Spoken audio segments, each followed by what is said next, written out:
Herkese merhabalar. Ben Hanife Rümeysa Akpınar. Bir önceki videomuzda sizlere kişisel gelişimin hayatımızda neleri değiştirebileceği konusunda konuşmuştuk. İzlemeyenler için linki şuraya bırakıyorum. Bugünkü videomuzda ise sizlere kişilik analizi yapma konusunda küçük ufak tefek tüyolar vereceğiz. Kişilik analizinde ilk önceliğimiz kendimizi tanıyıp daha sonrasında da karşımızdaki kişileri analiz etmemiz konusunda bize çok güzel farkındalıklar katacaktır. Gelin bunları birlikte inceleyelim. İlk karakterimiz güçlü klorikler. Güçlü kloriklerin isminden de anlayacağınız üzere güç ve kontrol onlar için her şeydir. Daha çok danışan değil, danışılan tarafta olmayı severler. Presentable görünüşleri, dik ve duruşları vardır. Genelde sert mizaca sahiplerdir ve aynı zamanda birebir ilişkilerde çok iyi sayılmazlar. Ama kurmuş oldukları dostluklarda gerçekten sağlıklı bir ilişki kurabilirler. Bununla beraber hedef onlar için her şeydir. Bir hedef koyduklarında sonuca ulaşmak için her şeyi yaparlar. Hayatları güç ve kontrol üzerine olduğu için saat, zaman ve mekan onlar için çok önemlidir. Eğer bir güçlü kronikte bir yere gidecekseniz muhakkak buluşma saatinden 15 dakika öncesinde orada olmanız gerekir. Saati geçirdiğiniz anda büyük ihtimalle karşı taraftan çok ciddi bir azar sizleri bekliyor olacak. Güçlü kroniklerin güzel yönlerinden bir tanesi de şudur ki hayatta yaptıkları her şeyin sonuna kadar giderler. Aynı zamanda bir işi yapacakları zamanlarda en ince ayrıntısına kadar araştırırlar ve doğru bir noktaya değinmek için ellerinden gelen her şeyi yaparlar.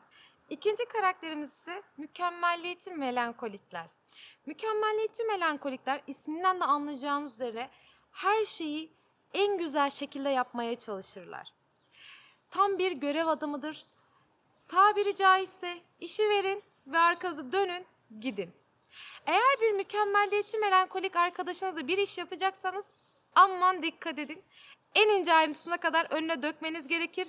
Çünkü sizin yaptığınız her şeyin en incesine kadar en doğrusu hangisi ise onu bulmaya çalışacaktır. Bundan kaynaklı sürekli tekrar alabilirsiniz. Bir diğer özelliklerinden bir tanesi de şudur ki rakamlarla araları çok iyidir ve para yönetimini en doğru şekilde yaparlar. Daha çok onları sayısal bölümlerinde görebilirsiniz. Bununla beraber mükemmelliyetçi bir arkadaşınız varsa yaptığınız her iş bir numara olacağından emin olabilirsiniz. Gerçekçilerdir, hayalle işleri yoktur. Eğer mükemmelliyetçi bir arkadaşınız varsa hayallerinizden bahsettiğiniz anda ya saçmalama, sen bunu şunu araştırdın mı? Altından bu da çıkabilir, şu da olabilir, bu da olabilir derken eğer bir hayaliniz varsa vazgeçme ihtimaliniz çok yüksek. Aynı zamanda mükemmelliyetçiler az önce dedik ya en ince ayrıntısına kadar düşünürler. Bundan kaynaklı genelde yapacakları bir işte çok fazla düşündükleri için geç kalma olasılıkları çok fazladır. Gelin şimdi bu iki karakterin de tam zıttı olan bir karakter özelliğine gidelim. Popüler optimistler. Popüler optimistler isminden de anlayacağınız üzere gerçekten de bulunmuş olduğu bir ortamda kendilerini en doğru şekilde ifade edebilirler. Samimi ve sıcakkanlılardır. Aynı zamanda takip etmesi zor kişiliklerdir. Yani anlayacağınız bir oradayken bir burada görebilirsiniz kendilerini. Dışa dönüklerdir. Samimiyetlerinden kaynaklı çok kolay arkadaşlık yapabilirler. Hayal kurmaya bayılırlar. Günlerce, saatlerce hayal kurarlar. Ve hayallerini gerçekleştirmek için de her şeyi yaparlar. Sonuç odaklılardır. Bununla beraber yaptıkları bir işte genelde ufak tefek de olsa erteleme huyları vardır. Bu erteleme huylarından kaynaklı bir iş verdiyseniz popüler optimistten biraz geç alabilirsiniz. Popüler optimistlerin en güzel özellikleri ise eğer ki motivasyonu düşük bir topluluk içerisindeyseniz popüler optimistin o topluluğu anında heyecana ve oradaki motivasyonu yükselttiğini görebilirsiniz. Tam bir motivasyon kaynağı demiştik ya, kesinlikle öyleler.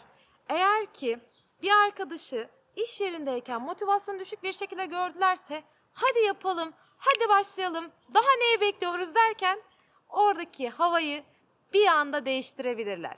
Eğer popüler optimist bir arkadaşla çalışıyorsanız eğlencenin dibine vurarak çalışırsınız. Şimdi gelelim güçlü klorik, mükemmelliyetçi melankolik ve popüler optimistin hayatında olmazsa olmaz dediğimiz bir karaktere. Barışçıl soğukkanlı. Barışçıl soğukkanlılar genelde sessiz, sakinlerdir. Bulunduğu ortama çok kolay uyum sağlayabilirler. Sormadığınız takdirde sizin sorunuza cevap vermezler ya da konuya dahil olmazlar. Genelde barışçıl soğukkanlılar ekip yönetiminde çalıştıkları alanlarda sadece görev verdiğiniz andan itibaren gereğini yaparlar. Daha fazlasını düşünmezler. Sonuç odaklı değillerdir. Genelde sonuca giden yolun takibini yaparlar. Barışçıl soğukkanlıların en temel özelliklerinden bir tanesi de şudur ki, eğer bir derdiniz, bir sıkıntınız varsa hayatınızda görüp görebileceğiniz en iyi dinleyicilerdir. Yani şu kadarını söyleyebilirim ki eğer çevrenizde dert babası tabir ettiğiniz, derdiniz olduğunda, sıkıntınız olduğunda hemen bir telefon kadar uzakta dediğiniz bir arkadaşınız varsa bilin ki karakteri barışçıl soğukkanlıdır. Dert dinlemeyi severken sizlere yardımcı olmak için de ellerinden gelenleri yaparlar aslında. Barışçıl soğukkanlının en güzel özelliklerinden biri de şudur ki asla ama asla karşı tarafla tartışmaya girmezler. Genelde sessiz kalmayı tercih ederler. Beklerler ve doğru zaman, doğru noktada konuşurlar. Bugün sizlerle birlikte 4 farklı karakteri inceledik. Şimdi sizlere kişiliğinizi daha iyi analiz etmeniz için Kişiliğinizi Tanıyalım kitabından bir test bırakacağız. Testi çözdükten sonra lütfen hangi kişiliğe sahip olduğunuz konusunda aşağıda yorumlara bırakmayı unutmayın. Aynı zamanda bizlere destek olmak için takip etmeyi, kaydet tuşuna basmayı ve beğenmeyi unutmayın. Hoşça kalın.